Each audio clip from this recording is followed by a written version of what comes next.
Shalom Alaikum. Say, this is your brother Mashada Menace. Welcome to Empowering Preeminence Multimedia Productions.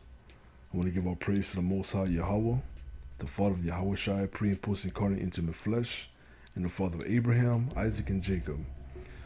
I want to take this time, man, to talk about mental health. We all going through some mental challenges. And it's very unfortunate that many Hebrew Israelites is not committed to bringing this up a lot.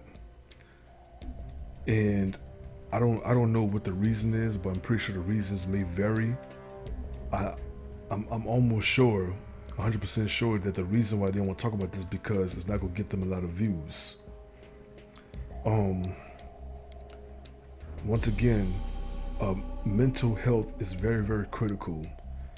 And I'll be lying if I say that, I haven't had my fair share of mental challenges. Mental distress is a form of is a curse, really. You understand? It is a curse. It is a misfortune. It is a malediction. And it's unfortunate, but at the same time, when we go through pain, I always say that pain is just like fire. And pain can do one or two things. Pain and fire both simultaneously can do one or two things to you. Number one, pain and fire can destroy you can consume and destroy you to naught, as the Bible would say, which means nothing. To a point where you mean nothing, to a point where you're meaningless, to a point where you're completely destroyed. You understand?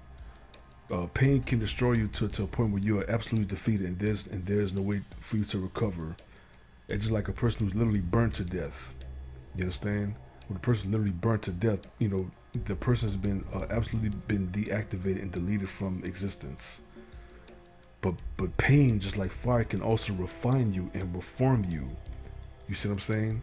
Now, fire, that's why in the scriptures like Ecclesiastes chapter 2 verse 5, it says, as gold tried in the fire and in acceptable men in the furnace of adversity. So when we going through mental pains, bro, and mental anguishes, you understand, it depends upon your fate. You understand? If you are predestined for your demise, if you predestined to die, then the Most High is going to keep having you go through pain and go to that fire until the fire destroys you. But if your fate is life, if your fate is to prolong your existence, then the Most High have you go through pains and go to that fire of that fiery furnace of adversity to refine and to reform you for being a reprobate to being someone who's, like I said, been rectified. We have to make a choice. Now sometimes a person, on the flip side of that, the Most High can allow a person can go through mental pain and mental affliction to a point where for long term, to a point where they eventually die. And sometimes when a person has that much hatred and has that much of churlishness in him and is that hostile, is that wicked, is that wicked behind human comprehension, sometimes death is too much of a luxury for that person. So they go through more mental anguish and more mental anguish long term. You understand? Killmonger said that it's better to die than to be in bondage. You understand? And there's many people that actually deserve to prolong their mental distress. For those who have no repentance and penitence is no longer an option, the Most High will allow you to go through more mental pain, because even the Most High knows better than anyone, of course, that death is too much of a luxury. It's too easy for you to die. So he have you go through certain things that, you didn't wish to go through long term. You understand? And you deal with a lot of people like that in social media. People in social media, especially, man, they live in a social media platform, and they hate themselves. So what do? They antagonize other people, and they keep pressing and pressing and pressing. You understand? Because of what they call FOMO. FOMO is a social media term which means fear of missing out. You understand? So instead of you working on your own terms so you won't miss out, you will rather linger in your disdain and your hatred and you soldier hate on other people because either they're already at the point of success or they have potential and they're on their way to a point of success. So now you may encounter someone who creates accounts. You understand? They're not showing their face. You understand? They have a very very bare profile. You understand? And all they're doing is antagonizing you. Now I've been through this, man.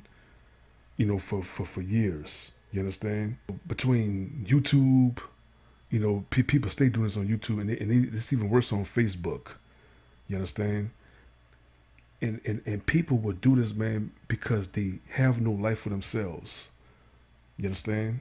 So they want validation. They want validation. They want strength by antagonizing those who are trying to make it. You understand? And you have people like that in real life. Now, social media, as Mike Tyson says, social media gives people too much of a green light to do some disrespectful stuff without paying the consequences. You see what I'm saying?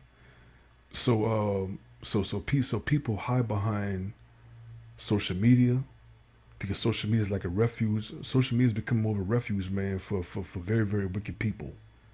You understand? And believe me, I know that these people are suffering. You understand? There's nothing that we can do about it except for to work out our own salvation with fear and trembling, and so we can be successful, like it says in Joshua chapter 1 verse 8, so we can acquire good success. You understand?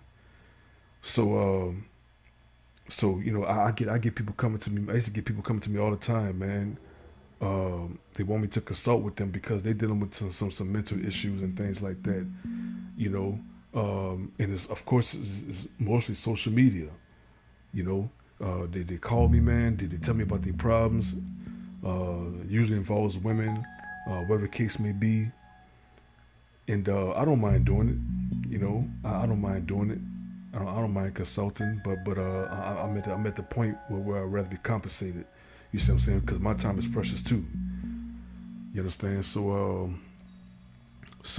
I want y'all to think about that, man, because mental health is something that Hebrew Israelites, for some reason, man, is not jumping on, and I know that they want to jump on that, but they're too worried about views. So what they do is that they clout chasing, man, beefing with other camps and things like that, and that's not helpful. Because all you're doing is that you're amplifying the volume of more mental anguish by beefing with someone. Talking about, man, if I'm in your block, man, I do you like this, yeah. If I'm in your block, I do you like that, there. You understand? And it's pointless and stupid. You understand? So do not emulate people like that. You understand? Never emulate people like that. So do yourselves a favor and never duplicate that type of behavior because it's counterproductive. All right? So y'all be sure to hit that like button, hit that share button, hit that subscribe button, hit the notification bell. If you wish to make a donation, you can donate at my Shot a Minute 777. That's both on my Cash App and PayPal. And if you wish to become a member of my Patreon, I also have that link in my description box.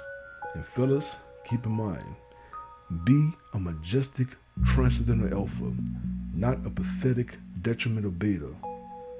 Be a majestic transcendental alpha, not a pathetic detrimental blue pill beta. And for that, I say shalom. Peace.